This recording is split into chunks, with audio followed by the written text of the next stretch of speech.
So right now another backstage moment. You can see all the juries here.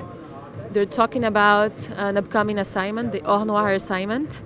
Ramon, can you tell us what's going on here?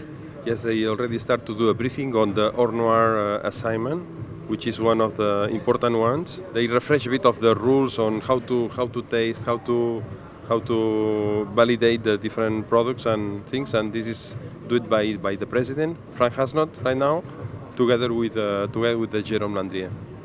Philippe, what are you doing? Can you tell us about it?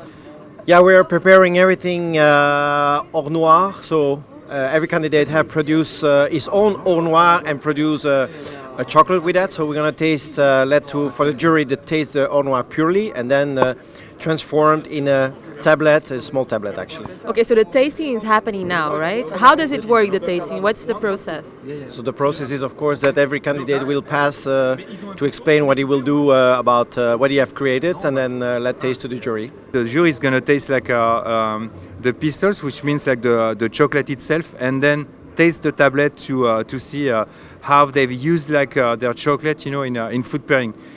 So for sure, for this assignment, we're gonna taste like very interesting flavors, such as like maybe like I don't know, red pepper, eggplant, stuff like that.